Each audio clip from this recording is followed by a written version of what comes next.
VCY America presents Crosstalk, a nationwide call-in program discussing issues that have an effect on our families, our communities, our churches, our nation, and our world. Crosstalk, an opportunity for you to voice your concerns for biblical principles.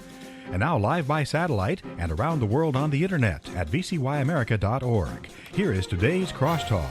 And we welcome you to Crosstalk here on VCY America. It's a news roundup day today. Now, some are saying, hey, it's not Friday, Jim, check your calendar. Well, indeed, it is not Friday, but every now and then we do have to make an adjustment to our schedule, and this is such a week. In that tomorrow is United Nations Day, and right now scheduled to join us tomorrow is Alex Newman, and focusing in on the UN and really a targeted attack against homeschooling. So we do encourage you to tune us in tomorrow and listen as well for this interview with Alex Newman. As a result, we do want to get a news roundup in today as there's much that's been unfolding, and so we will bring this news roundup to your attention here today. I would like to begin with a verse of Scripture from Jeremiah 17:7, because so often as we enter these news roundups, and we do not want you to turn to despair. That is not the goal of the news roundup at all. It's certainly to make us aware, to be understanding of the times. We don't live in ignorance as to the times in which we live, but it ought to motivate us to be more in fervent prayer for our nation and our world and for national leaders. It ought to motivate us to spread the good news of the gospel to a world that is in great need. And so, therefore, we bring you these news roundups. We want to be understanding of the times as we move forward here with knowledge as to what is taking place, but also to burden our hearts even in a greater way. But let me use this as an underlying verse for us today from Jeremiah 17, verse 7. Blessed is the man that trusteth in the Lord, and whose hope the Lord is. Our hope is truly in God. Friends, I do want to thank you for those who are participating in our Central Asia project. Just a quick update on this. As of just the other day, I think this was just a day before yesterday, over $28,000 has come in. I believe we're right about $29,000 has come in so far. A check of $15,000 already sent off. We will soon be sending off, Lord willing, perhaps even before the end of the week, another check to support this Central Asia missionary project, which we spoke of. And just a reminder, if you were wanting to be involved with others in the special project that we launched on Crosstalk, you have through November the 8th. So that time is coming up, and we would just encourage you to do so. Make sure that you designate your gift accordingly for the Central Asia project. Some troubling news and heartbreaking news as we begin our program today, and this was a a news story that came out from the Western Journal, and that is Illinois gubernatorial candidate Darren Bailey lost multiple family members yesterday in a helicopter crash in Montana. His daughter, son-in-law, two other children killed when the helicopter went down. There was a statement on the candidate's website this morning, and it said on Wednesday evening, Darren and his wife Cindy received the heartbreaking news that no parent ever wants to hear. Their son Zachary, his wife Kelsey, their two young children, Veda Rose, age 12, and Samuel, age 7, tragically lost their lives in a helicopter accident in Montana.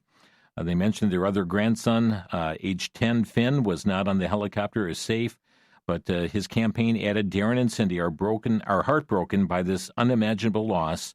They are finding comfort in their faith, their family, and the prayers of so many who love and care for them. And so, friends, I just bring this to your attention to be praying for the Bailey family amongst this very tragic loss. Certainly, we're watching what's happening in our government. The shutdown has taken place, and just days ago, Senator Ron Johnson of Wisconsin introduced what was called the Shutdown Fairness Act to ensure the hard-working Americans are paid during the government shutdowns. The legislation would appropriate funds for pay and allowances of accepted federal employees for periods of work performed during a lapse in appropriations and for other purposes. And it's being reported now by the Daily Signal that Senate Democrats once again now have blocked paying essential federal workers as the government shutdown continues.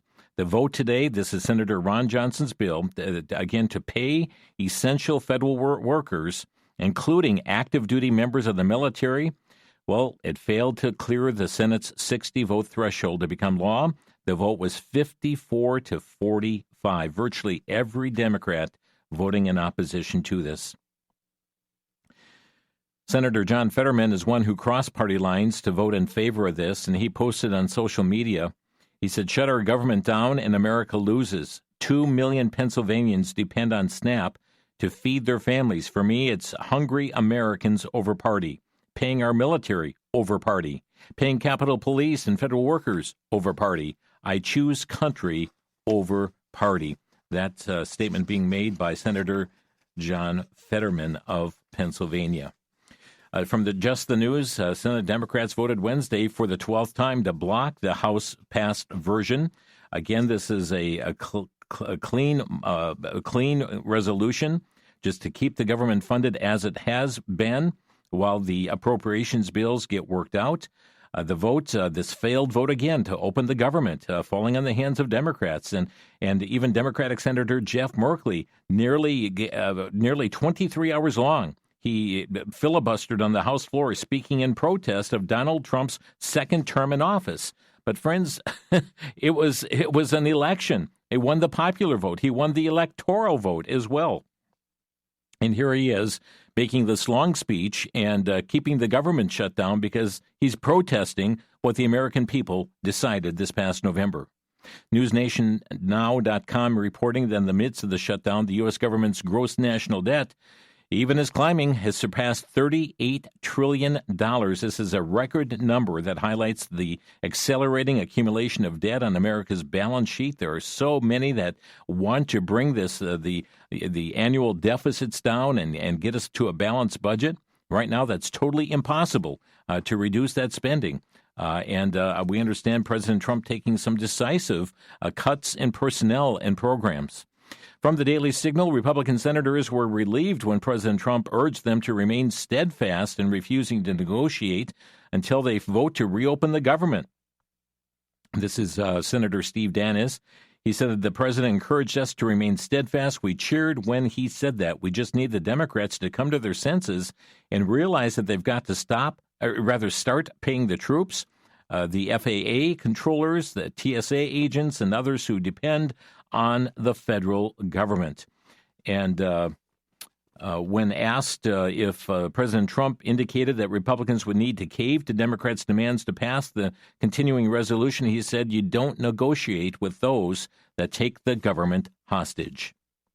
From the Washington Stand, congressional Democrats claim that the refusal to end the government shutdown, unless President Trump and Capitol Hill Republicans agree to make permanent Obamacare's temporary COVID-related tax credits, is intended to protect the health care coverage of millions of low- and middle-income Americans. But an analysis by the Washington Stand of campaign contributions data compiled by OpenSecrets.org shields a healthcare industry, healthcare insurance industry that gives hundreds of millions of dollars in campaign contributions to Democratic incumbents, challengers, committees, and PACs. The Biden COVID credits are paid directly to health insurance companies from the U.S. Treasury. Since the funds do not go to the individuals, millions of people have been fraudulently enrolled and often do not even know that they've been signed up. About 40% of the people who are fully subsidized by Biden's COVID credits did not make a single claim for a medical procedure or medication in the year 2024. From Just the News, a coalition of over 100 pro-life groups sent a letter to Republican members of Congress praising them for not agreeing to Democrat demands to include an extension of health care subsidies as a condition for reopening. The letter claimed that ending funding for Obamacare is forced taxpayer funding of abortion, unless specified that it would exclude elective abortions. The letter also urged that the abortion section of the Affordable Care Act, which is hundreds of pages long, says funding is appropriated by the Treasury Department instead of through Labor, Health, and Human Services spending bill. Thereby it's circumventing the Hyde Amendment, which is renewed each year as an attachment to the spending bill. From the Washington Times, President Trump is directing the U.S. Department of Agriculture to free up billions of dollars in farmer aid frozen by the government shutdown. The Ag Secretary, Brooke Rollins, said that her department today will reopen Farm Service Agency offices where farmers process loans which protect against sudden revenue losses. The USDA will resume Farm Service Agency core operations, including critical services for farm loan processing. Over $3 billion in assistance farmers have counted on in their business planning decisions. She said the checks would help farmers deliver payments for heavy equipment or rent for their land. They are not able to make those without these checks coming in, Rollins said. U.S. farmers are a key block of political support for President Trump. Nearly 78% of voters in America's most farming-dependent counties supported him in last year's election. They are facing tough times. Fertilizer costs have been on the increase, equipment costs, and partly due to the tariffs. While crop prices are down, China refuses to buy American soybeans after making large purchases in the last year. Farmers upset to see China buying soybeans from Argentina. And then we also have President Trump proposing buying beef from Argentina. Friends, there is much need. The war on our food supply does continue. I want you to hear this clip. This is very interesting. This is U.S. Representative Catherine Clark, the House Minority Whip, and she told Fox News that Democrats understand American families are suffering due to the ongoing shutdown of the federal government. But she explains that it's one of the leverages that they have. I mean, shutdowns are terrible. And of course, there will be, families that are going to suffer. We take that responsibility very seriously. But it is one of the few leverage times we have. We're going to inflict this pain, but it's one of the few leverages that we have? Really? Also, we have Speaker Johnson, and we're going to transition now to the No Kings rally.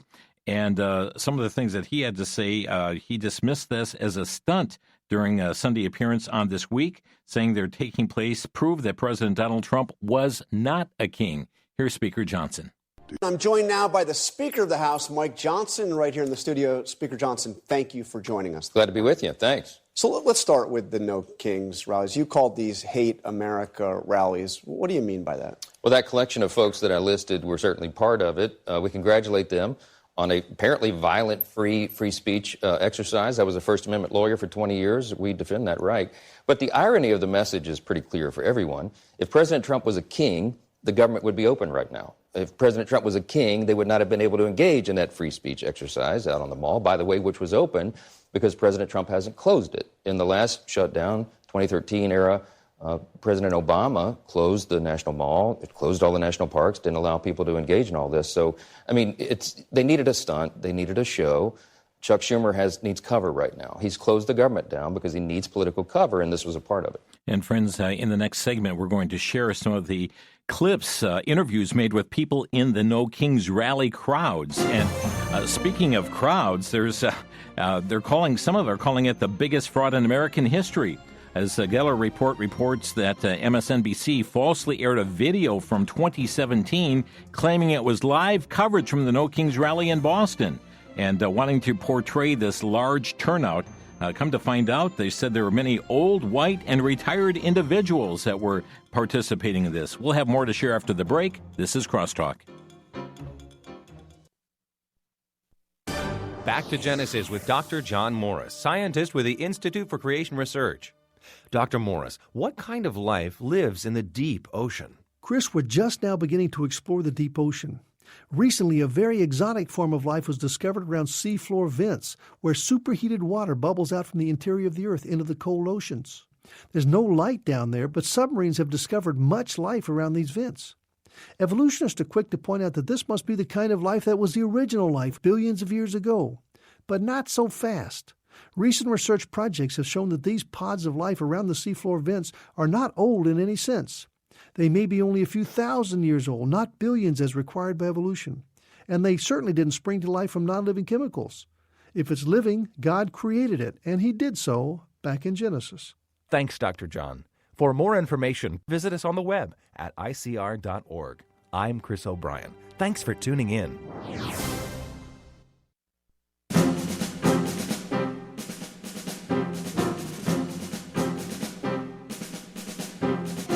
Well, we've got a News Roundup Thursday today on Crosstalk, and that again tomorrow being United Nations Day. Alex Newman will be joining us. And again, specifically looking at the UN targeting homeschooling. And so we do encourage you to join us tomorrow afternoon at this time here on the VCY American Network.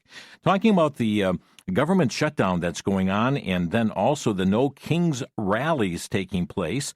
The Geller report also indicating that George Soros is writing the checks behind the No Kings rallies and countless other groups or who engage in or facilitate riots and political violence, saying it's time to hold the financiers of political violence accountable.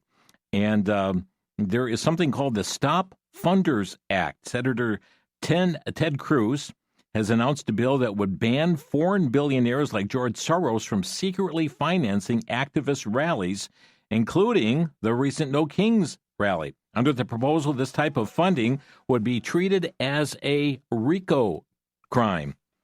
Racketeering and influencing.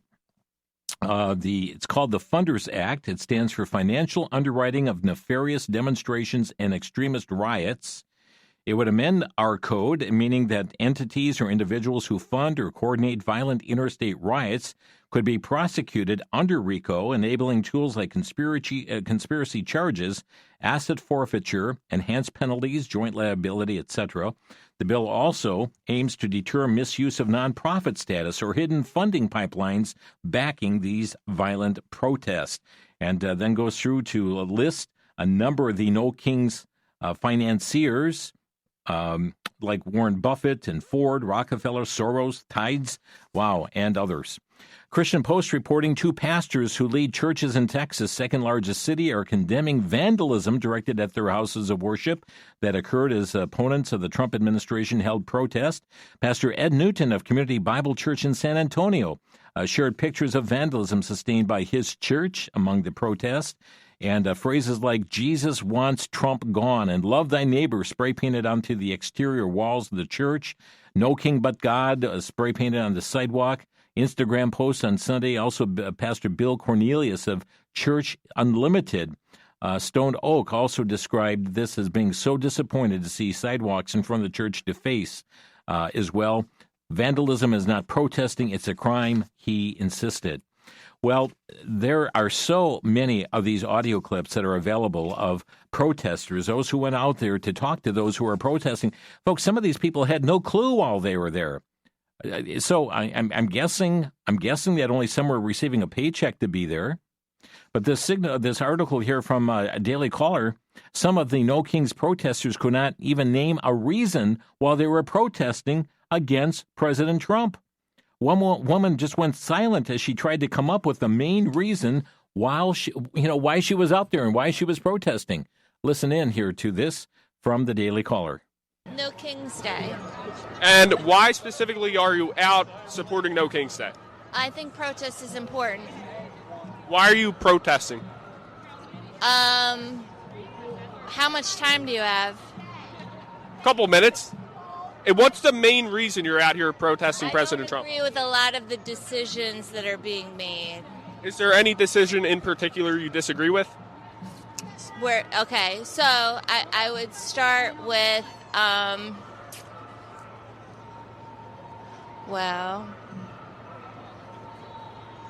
don't even think it's appropriate for me to have this interview. No, I can't think of anything. I don't think it's appropriate for me to do this interview. Oh, interesting. Well, thousands of people, most of them over the age of 60, reports the Daily Signal, hit the streets in Washington, D.C. this past Saturday. And the Daily Signal team took to the opportunity to get some fresh air and interview a few of them. This one, rather troubling. Listen in. Something that I've heard in interviewing Republicans is that they're concerned with the health care going to undocumented immigrants. What would you say about that? I don't know that it's true. Everybody deserves health care, and we can certainly afford it in this country. So again, they're just, they're they're pointing to things and saying it's our fault, we're too liberal. Yeah, it's really depressing. I don't know how anybody your age even thinks of having children, okay? Okay, millions of Democrats did not vote. Whose fault is that? We need to get ourselves together, and we might even need to be a little bit meaner, because the Republicans don't mind being mean. And by mean, what do you mean? Do you mean protesting? Do you mean... Maybe we have to, I don't know, stop being so nice. Because you seem like a pretty nice lady. I'm a pretty nice lady, but I can be pretty mean, too. Okay, and I have to ask this because people on the other side are going to say that they feel like the Democrat Party has been mean. Recently, with Charlie Kirk being assassinated, He's a piece of garbage. Of course we were mean. I am so tired of people saying, oh, but, it's a terrible thing. No, Hitler is dead. I'm glad Hitler's dead. Evil people have no place in my world. He was a hateful human being. It was disgusting, the things that he said and did. I don't have time for that. I'm sorry. I have to point my energy in other directions. Isn't that troubling, friends? Disgusting about the things evil. Hitler's dead. And by the things he said and did, Charlie Kirk was not there with weapons in hand. He was there with a microphone in his hand and giving an open mic for people to come in and challenge. Very interesting indeed. But this gives you an idea of the mentality that is out in this world. Friends, can I quote again from Jeremiah 17:7? Blessed is the man that trusteth in the Lord and whose hope the Lord is. The story that comes from the Western Journal is that fear of crossing progressives is keeping moderate Democrats from supporting Republican measures to reopen the federal government, according to a news report. One Democratic senator whose name was withheld said people are going to get hammered if they side with Republicans. We wouldn't have enough votes to end the shutdown if people were not terrified of getting the guillotine, one source said. Well, let's take a look at this matter of we need to get mean. We've got to get mean. Well, the left is no longer, this is now from Western Journal, the left is no longer making it an effort to hide their violent tendencies, even when their politicians are on national TV. On Wednesday, just yesterday, Texas State Democratic Representative Jolanda Jones, who's running for a House seat in the 2026 midterms, made an appearance on CNN where she spoke to Aaron Burnett about the strategy to deal with Republicans and President Donald Trump. One moment posted to the social media platform X showed Jones discussing how she would respond to any bully from the GOP. Listen in. I'm from the hood, okay? So when a bully comes, if there are no rules, you literally have to figure it out. So Donald Trump has changed things, and people trying to do what's always been done is not going to work. And I think that's why Democrats are losing black people. That's why they're losing poor people, because poor people, all they want is for us to fight. So if you hit me in my face, I'm not going to punch you back in your face. I'm going to go across your neck, because we can go back and forth fighting in each other's faces. You've got to hit hard enough where they won't come back. And so, for the same way I went to New York and spoke with Governor Kathy Hochul and said, if they're going to try to wipe us out in Texas, we need to wipe out every Republican in New York, in California, in Illinois. So no one can make me feel bad about fighting for the people that I represent, because the people that I represent need someone who's willing to go in the ring and fight for them, and that's exactly what I'm going to do. Now, friends, it's important that you would see the visual, though, as she said, you hit me in the face, we're going to go across your neck, and she makes a slitting motion with her finger across her neck, okay, such as in, decapitation. Hit me in the face, we'll go across your neck. Isn't that what Usama has told us? To strike their necks from Islam? Do not take the infidel as your friend, rather to strike their necks. We know what that's all about. We need to hit hard enough, she said, where they won't come back.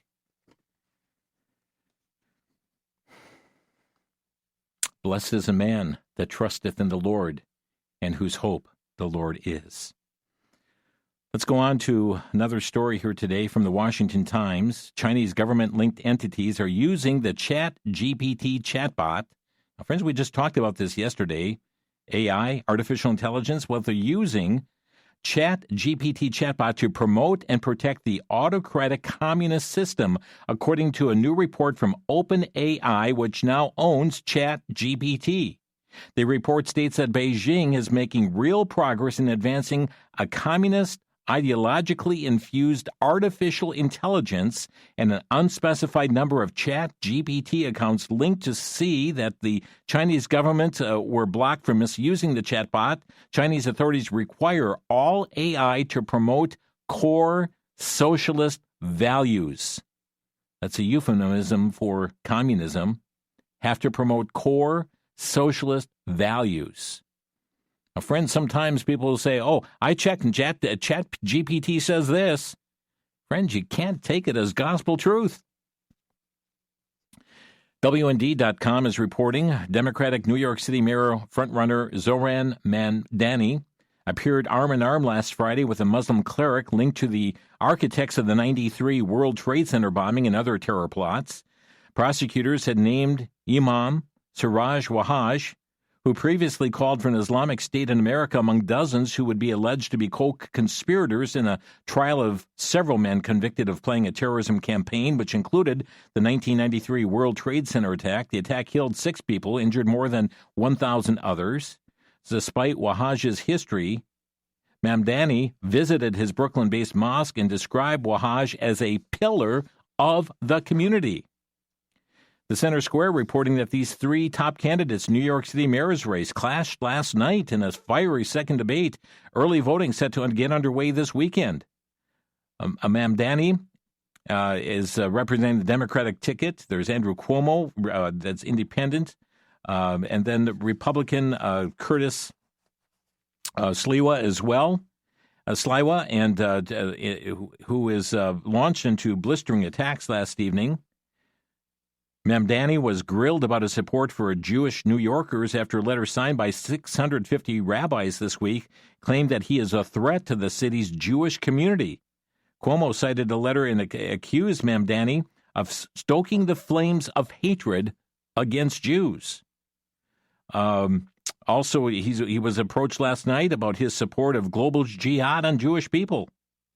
And he would not, throughout his campaign, would not condemn the words about stopping a global intifada. Let's see, Washington Times also reporting that Mamdani, whose agenda calls for free daycare, free bus rides, government-run grocery stores, raising taxes on millionaires to pay for it, said the city's residential property taxes are inequitable. Homeowners living in neighborhoods populated by minorities pay too much in property taxes, he said, and those living in wealthier, whiter neighborhoods don't pay enough. He claims to end the city's unbalanced property tax system. The mayor can fix this by pushing class assessment percentages down for everyone and adjusting rates up. Curtis Sliwa said Mamdani's plan to tax people based on skin color isn't just wrong, it's racism, pure and simple.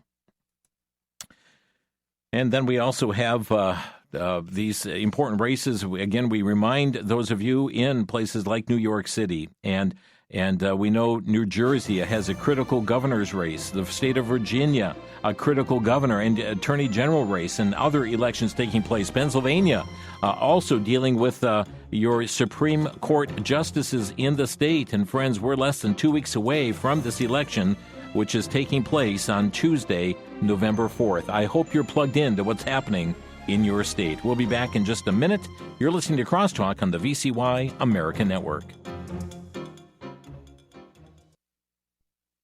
When the government uses COVID-19 edicts to restrict the gathering of the church, 3 pastors face the risk of imprisonment and fines while courageously reopening their churches in a world filled with chaos and fear. The Essential Church documentary tells the true stories of 3 churches during 2020 lockdowns. Follow their journey as they take a stand in defiance of the government using scientific, legal, and biblical perspectives to uphold their positions. The Essential Church is available on DVD for a donation of $12, or the Essential Church set for a donation of $20. The set includes Blu-ray and a DVD, along with multiple bonus features including extended interview excerpts, teasers, trailers, and more. The set also comes with a companion 70-page full-color hardcover book, taking you behind the scenes of making this movie. Call VCY 1-800-729-9829.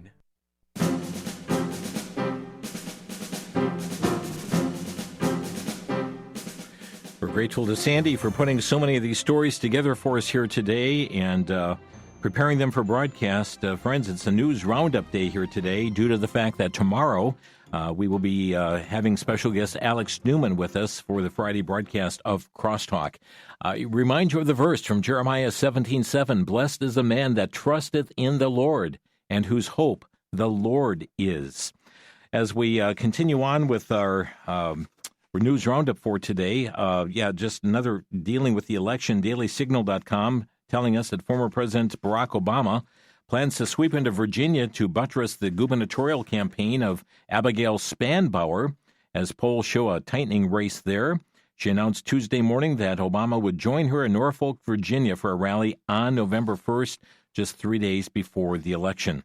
Townhall.com telling us that former Senator Johnson, New Hampshire, announced on Wednesday he is seeking to win back his Senate seat after being ousted by current Senator Jeanne Shaheen. He announced his intention to run in a video saying someone has to step up and lower the temperature. Somebody has got to get things done. From the Free Beacon, Senator Tom Cotton of Arkansas Wednesday instructed the DHS to conduct an immediate security review of all visas granted by the Biden administration following last week's indictment of an alleged Hamas terrorist living in Louisiana on a fraudulent visa. He disclosed in his letter to the Secretary of Homeland Security that there could potentially be thousands more terror-tied individuals living in the U.S. as a result of the Biden administration's failure to properly vet immigrants from the Middle East. Also, another tragedy taking place, this time in California. WND.com has a story. The driver in a deadly big rig that killed 3 in a crash in California had been caught sneaking into the U.S. illegally in 2022, but then released under Biden's open borders policies and practices. A report from Fox News cites federal law enforcement sources revealing that Jashapreet Singh encountered Border Patrol agents in the El Centro sector in California in March of 22. Then he was released into the interior of the country as per Biden's practices pending an immigration hearing. The driver is now suspected, I guess he got the CDL, and now is suspected of killing 3 people in a DUI crash on Highway 10 freeway in Ontario, California. Now in custody in San Bernardino County, where ICE officials have placed a detainer on him. Okay, so let's go now to JNS.org. The Hamas terrorist organization, through the International Committee of the Red Cross, Tuesday evening returned the remains of 2 more slain Israeli hostages that had been held in the Gaza. After being handed over to Israeli forces by a Red Cross team inside the Strip, the bodies were transferred, to the Jewish state and received a military ceremony. That's according to the Prime Minister's office. YNetNews.com, a new international command center, is operating with troops from the U.S., the U.K., Jordan, and the UAE. We've had Vice President Vance over in the country. And, matter of fact, let me just share a statement as he made not long after being in the nation of Israel. And as a Christian, I think the world's Christians will know that this country, that this region of the world means a great deal to me. And at some point today, I hope to go, or at some point in the next couple of days, I should say, I hope to go to the Church of the Holy Sepulchre, which Christians believe is the site that Jesus Christ was crucified in. And I know that Christians have many titles for Jesus Christ, and one of them is the Prince of Peace. And I'd ask all people of faith, in particular my fellow Christians, to pray that the Prince of Peace can continue to work a miracle in this region of the world. I think that we have made incredible strides over the past week. We're going to have to make a lot more, but I think with your prayers, with God's providence, and with a very good team behind me, I think we're going to get it done. Thank you all. Take care. Vice President Vance speaking in Israel. Marco Rubio, Secretary of State, is over there right now as well. And the Knesset passed 2 bills advancing the annexation of territories in Judea and Samaria. That's over the opposition of the Prime Minister Benjamin Netanyahu. And Marco Rubio, warned that the action could be threatening to the peace deal. One of the bills approved Wednesday called for the application of sovereignty to all Jewish settlements in Judea and Samaria. The bills passed narrowly and over the opposition of the prime minister and the Likud party, wanted to avoid offending the United States of America. As remember, we played the clip earlier on Crosstalk. President Trump said that he's not going to allow for the annexation of Judea and Samaria. Jihad Watch reporting that Hamas is redeployed across most of Gaza again and using schools and hospitals to hide jihad terror activities. Hamas rapidly regrouping, full support of many Palestinians who are now resuming their resistance against Israel from the river to the sea, just as has been expected. Worthy News is reporting that Hamas has refused to commit to disarming under the U.S. and Israeli ceasefire. Senior Hamas Politburo member Mohammed Nazal said the group would not surrender its weapons, but was open to a temporary truce lasting 3 to 5 years to allow reconstruction of the war-torn enclave. And also, Canada's Prime Minister announcing that, yes, indeed, he would arrest the Prime Minister of Israel should he appear on Canadian soil. This is the Prime Minister, Mark Carney, affirmed this yesterday in a podcast with the British journalist Michelle Hussein. Here's what he had to say.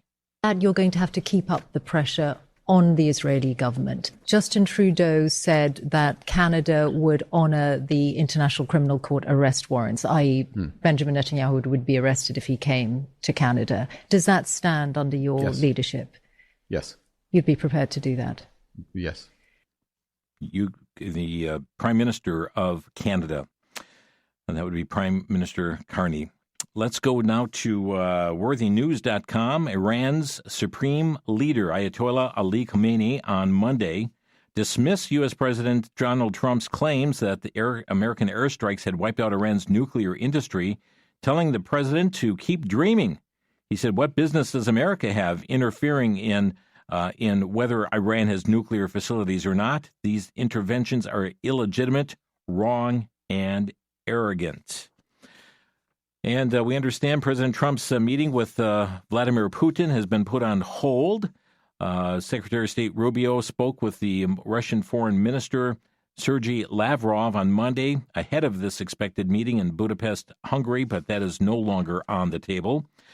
Daily Signal reporting a Russian drone strike struck a kindergarten in Ukraine on Wednesday, killing at least one person, injuring others. Firefighters working rapidly to put out the blaze caused by the explosion and evacuate about 50 children from the scene. Townhall.com, U.S. Department of Treasury's Office of Foreign Assets Control has imposed further sanction now as a result of Russia's lack of serious commitment to the peace process. And they are targeting two of the largest oil companies, Open Joint Stock Company, Rosneft Oil Company, and Lukoil, OAO, in these sanctions. Let's see. A deal has been struck with the Australian Prime Minister, Anthony Albanese, on rare earth minerals between them and the U.S. This is about a multi-billion-dollar deal.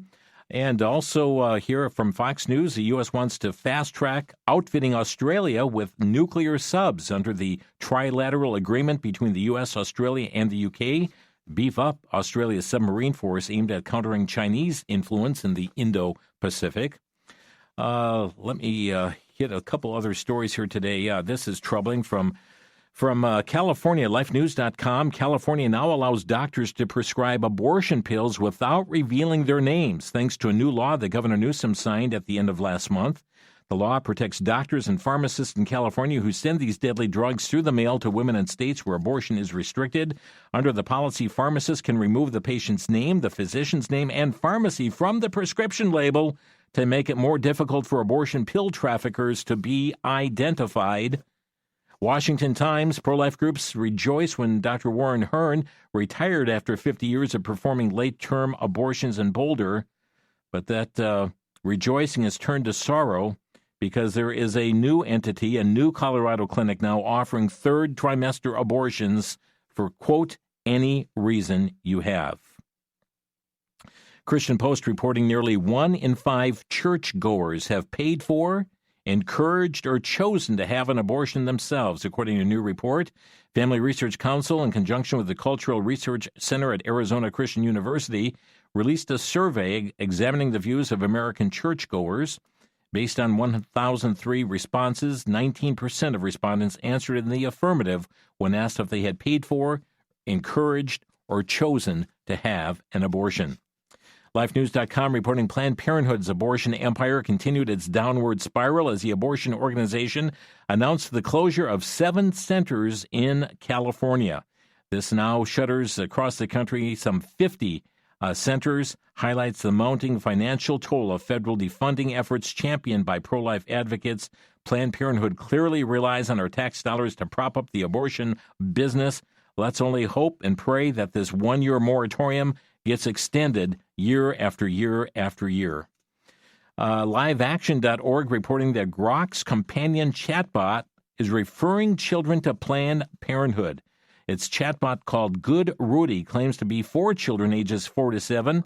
It asks when questions about pregnancy and abortion, presents abortion as something simple, pain-free, and will tell users where to find the pills online when asked. FoxNews.com, more data is emerging supporting a sharp decline in the number of young adults identifying as transgender and non-binary. Last week, Fox News Digital reported on data shared by Eric Kaufman, a professor of politics at the University of Buckingham, showing that the share of college students identifying as anything other than male or female has been cut in half in just 2 years. And very interesting indeed. It looks like many are coming against a decline in trans ID among 18 to 22-year-olds. I was cautious about drawing conclusions from it, as the decline appeared only in a limited time period. That was July to September of 2024, says a professor, and looking at other studies as well. But the number of young adults identifying plunging by nearly half in the last couple of years. Governor Newsom added again. LifeSiteNews.com reporting that Governor Newsom has signed the bill last week that requires schools to advertise an LGBT hotline for gender-confused kids on their student ID.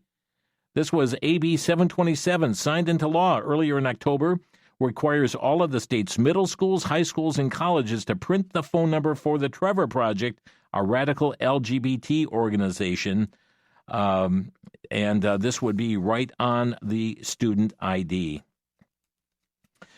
Okay, ResistTheMainstream.com reports a federal judge has dealt a significant blow to Secretary of War Pete Hegseth's education policies, ruling that his order to remove books from military school libraries violated constitutional rights. The ACLU's legal challenge to this directive has prompted Biden-appointed judge to determine that the book removal order infringed upon First Amendment rights. And did you see the decision from the Minnesota Supreme Court? From JustTheNews.com, Minnesota Supreme Court ruled that a biological male transgender athlete was discriminated against by USA Powerlifting when the organization did not allow that person into a women's competition in the year 2018. Friends, we've got to take a break, but I'd like to open our phone lines if you'd like to comment on these or other current event stories.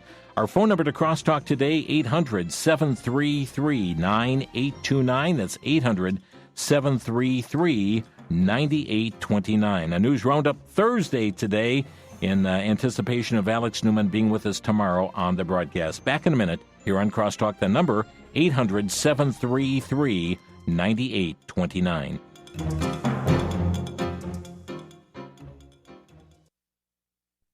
For the Worldview Report, I'm Brandon House. Our website's worldviewtube.com. Sadly, replacement theology is running rampant through Christian circles all around the world. It's the belief that God is done with the nation of Israel. And yet we know the Bible tells us that his mercies to them are irrevocable. He will finish his plan with them. But yet, many reject that. They say the church has replaced Israel. No, that's not in the Bible. And in fact, did you know that in the New Jerusalem that comes down out of heaven, as described in Revelation chapter 21, it says that the walls of the 12 gate towers that are in the walls around the New Jerusalem, that are part of the new heaven and the new earth, have the names of the 12 tribes of the children of Israel. And then it goes on to say that the 12 foundations have the names of the 12 apostles who gave us the foundation of the church. Here you see God's distinct program for the Jews who become believers and the church. God's word is true.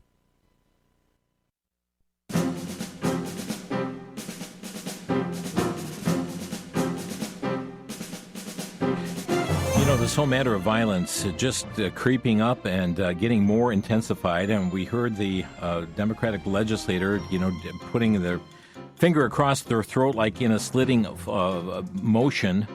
And what's interesting, too, this week, the Epoch Times reporting, you've heard the story about the Secret Service confirming a hunting stand with a line of sight to Air Force One area found near the Palm Beach airport before President Trump was set to arrive.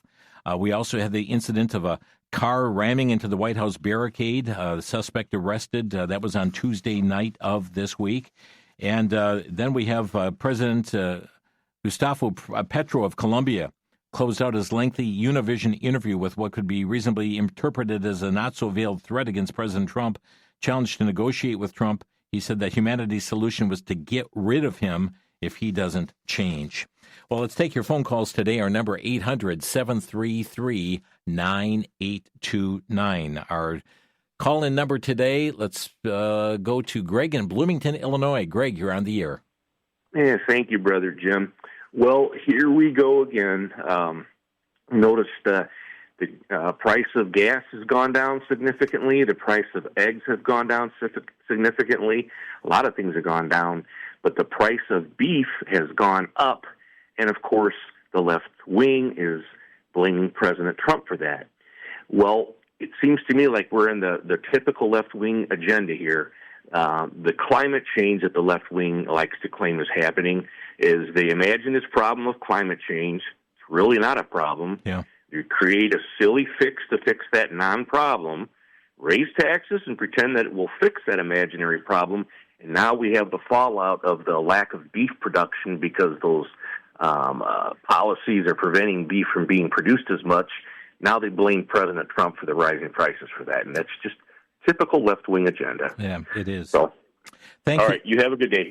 Thank you for the comment here today. And just on that topic as well, SlayNews.com just has a story this week on Governor DeSantis of Florida, who's raising the alarm after he uncovered a chilling globalist plot to spread a fatal meat allergy among the general public to supposedly fight climate change.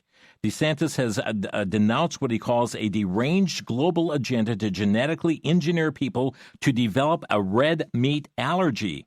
The Republican governor linked the plan to the World Economic Forum and United Nations.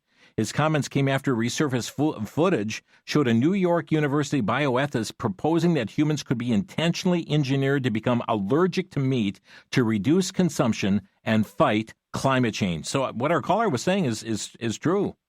2016, the video of the director of the NYU Center for Bioethics told a live audience there's this thing called the Lone Star tick, where if it bites you, you become allergic to meat. So that's something we can do through human engineering. Let's go next to Mark in Monroe, Wisconsin. Mark, you're on the air. Hey, Jim. My comment is on the New York City mayoral race. Yeah. I think, in my opinion, Curtis Lewa would be the best candidate. I think Cuomo is a failed mission from the past, especially because of the COVID and putting elderly people in death camps, to put it lightly.